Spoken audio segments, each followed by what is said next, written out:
Bidadi township ಅನ್ನು ವಿರೋಧಿಸಿ ಜೆಡಿಎಸ್ನ ಪಾದಯಾತ್ರೆ ಶುರುವಾಗಿದೆ. ಎರಡನೆಯ ದಿನದ ಪಾದಯಾತ್ರೆ. ಈ ಪಾದಯಾತ್ರೆಯಿಂದ ಬಿಜೆಪಿ ರಾಜ್ಯಾಧ್ಯಕ್ಷ ವಿಜಯೇಂದ್ರ ಅವರು ಸಂಪೂರ್ಣ ಅಂತರ ಕಾಯ್ದುಕೊಂಡಿದ್ದಾರೆ. ಪಾದಯಾತ್ರೆಗೆ ನಡೆದಂಥ ಪೂರ್ವಭಾವಿ ಸಭೆಗೂ ಅವರು ಬರಲಿಲ್ಲ, ದೆಹಲಿಯಲ್ಲಿ ನಡೆದ ಸಭೆಗೂ ಹೋಗಲಿಲ್ಲ. ಪಾದಯಾತ್ರೆಯ ಉದ್ಘಾಟನೆಗೆ ಆರ್ ಅಶೋಕ್ ಅವರು ಹೋದ್ರು, ವಿಜಯೇಂದ್ರ ಅವರು ಹೋಗಲಿಲ್ಲ.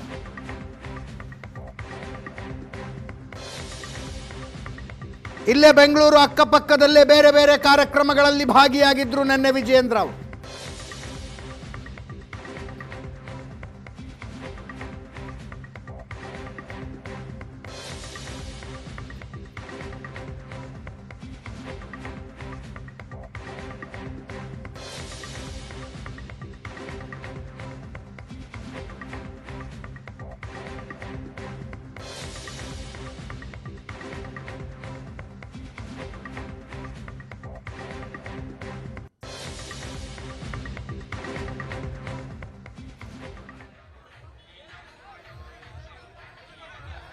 ಆಕ್ಚುಲಿ ಮೊದಲು ಇದನ್ನ ಘೋಷಣೆ ಮಾಡಿದವರು, ಪಾದಯಾತ್ರೆ ಮಾಡ್ತೀವಿ ಅಂತ ಘೋಷಣೆ ಮಾಡಿದವರು ವಿಜಯೇಂದ್ರ ಅವರು.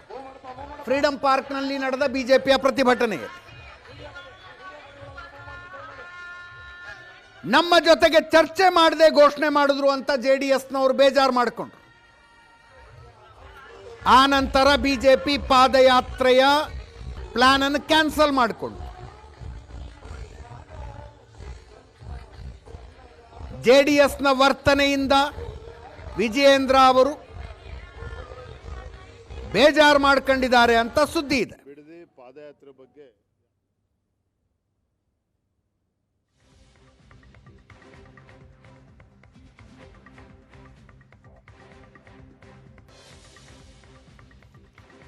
ವಿಜಯೇಂದ್ರ ಅವರು ಮಾತಾಡಿದ್ದಾರೆ, ಕೇಳಿಸ್ಕೊಳ್ಳಿ. ಬಿಡದಿ ಪಾದಯಾತ್ರೆ ಬಗ್ಗೆ ಯಾರಿಗೂ ಕೂಡ ಗೊಂದಲ ಇರುವಂಥ ಅವಶ್ಯಕತೆ ಇಲ್ಲ. ನಾನು ಕೂಡ ಕಳೆದ ವಾರ ಮಾನ್ಯ ಕುಮಾರಸ್ವಾಮಿ ಅವ್ರ ಜೊತೆಲಿ ದೂರವಾಣಿ ಮುಖೇನ ಮಾತನಾಡಿದಾಗ ಕುಮಾರಸ್ವಾಮಿ ಅವರೇ, ನಾವು BJPನೂ ಕೂಡ ನಾವು ರೈತರ ಪರವಾಗಿ ಇದ್ದೇವೆ, BJP JDS ಇಬ್ಬರೂ ಸೇರಿ ನಾವು ಈ ಪಾದಯಾತ್ರೆನ ಹಮ್ಮಿಕೊಳ್ಳೋಣ, ಏನು ತೊಂದರೆ ಇಲ್ಲ ಅನ್ನೋ ಮಾತನ್ನು ನಾನು ಕೂಡ ಹೇಳಿದ್ದೆ. ಅವರು ಕೂಡ ಸಕಾರಾತ್ಮಕ ಸ್ಪಂದನೆ ಕೂಡ ಮಾಡಿದರು. ತದನಂತರದಲ್ಲಿ JDS ಕಡೆಯಿಂದ ಈ ಪಾದಯಾತ್ರೆ ಘೋಷಣೆಯನ್ನು ಕೂಡ ಮಾಡಿದರು, ದಿನಾಂಕವನ್ನು ಕೂಡ ಘೋಷಣೆ ಮಾಡಿದರು. ಹಾಗಾಗಿ ನಾವು ಪಕ್ಷದೆಲ್ಲ ನಮ್ಮ ಹಿರಿಯ ಮುಖಂಡರ ಜೊತೆಯಲ್ಲಿ ಕೂತು ಚರ್ಚೆ ಮಾಡಿದಾಗ ಯಾವುದೇ ಕಾರಣಕ್ಕೂ ಗೊಂದಲ ಆಗೋದಕ್ಕೆ ಅವಕಾಶನ ಕೊಡೋದು ಬೇಡ. ಯಾಕಂದರೆ ಈ JDS ಆಗಲಿ BJP ಆಗಲಿ ರೈತರಾಗಲಿ ನಮ್ಮೆಲ್ಲರ ಉದ್ದೇಶ ಒಂದೇ ಇರುವಂಥದ್ದು, ರೈತರ ಹಿತರಕ್ಷಣೆಯನ್ನು ಕಾಪಾಡಬೇಕು.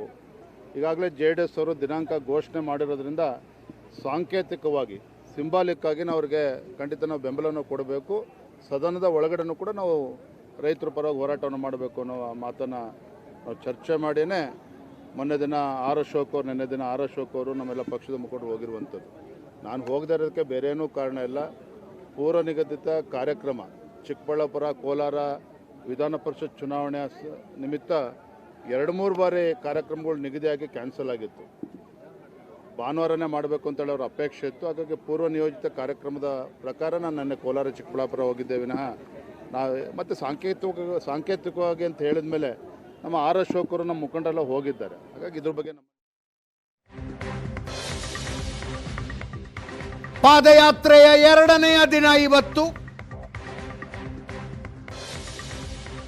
ಬೆಂಗಳೂರು ಪ್ರವೇಶಿಸದಂತೆ ಪೊಲೀಸರ ತಡೆಯೋ ಪ್ರಯತ್ನ ಪಟ್ಟು ಕಣಮಿಣಿಕಿ ಟೋಲ್ ಪ್ಲಾಜಾ ಹತ್ರ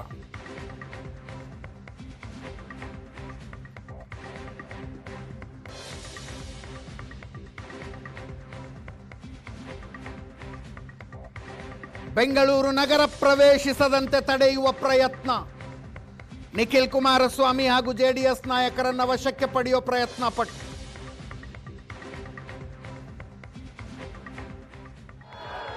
ಅದಾದ ನಂತರ ಇನ್ನು 1 ಕಿಲೋಮೀಟರ್ ಪಾದಯಾತ್ರೆ ಹೋಗಬಹುದು ಅಂದ್ರು. ಸಿರಿ ಕನ್ವೆನ್ಷನ್ ಹಾಲ್ ತನಕ ಅವಕಾಶ ಸಿಕ್ತು. ಅಲ್ಲಿಗೆ ಬಂದು ಪಾದಯಾತ್ರೆ ನಿಲ್ತು. ಇವತ್ತಿಗೆ ಪಾದಯಾತ್ರೆ ಅಂತ್ಯ.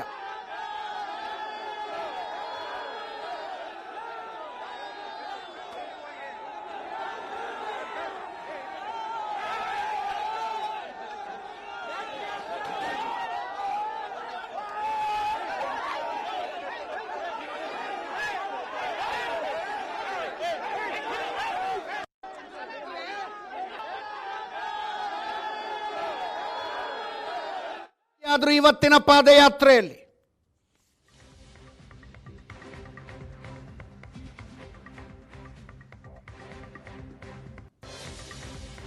ಯಾರಿಗಾಗಿ ಯೋಜನೆ ಮಾಡ್ತಾ ಇದ್ದೀರಿ ಅಂತ ಕೇಳಿದ್ರು.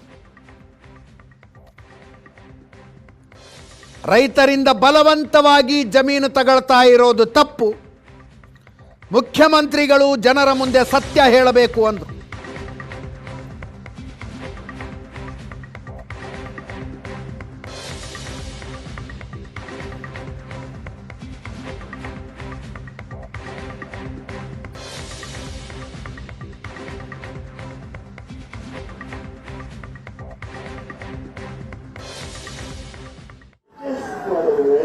ನೀವು 2 ವರ್ಷ ರಾಜ್ಯ ಆಳಿ ನಮಗೆ ಅಸಮಾಧಾನ ಇದೆ ಅಂತ ಇಲ್ಲ. ಯಾಕೆ ಅಸತ್ಯವನ್ನ ಹೇಳಿ ರೈತರ ಮನೆಯ ಹಾಳು ಮಾಡಲಿಕ್ಕೆ ಹೋಗಿದೆ?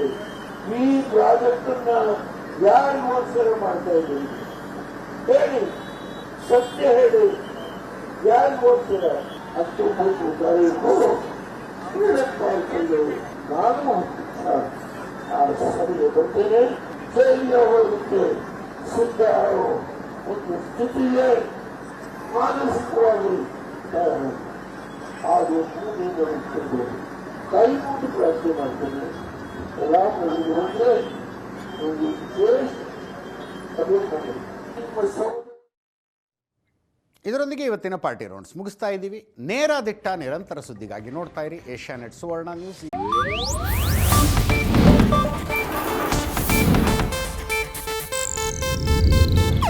ಇದು ಏಷ್ಯಾನೆಟ್ ನ್ಯೂಸ್ ನೆಟ್ವರ್ಕ್ ಪ್ರಸ್ತುತಿ.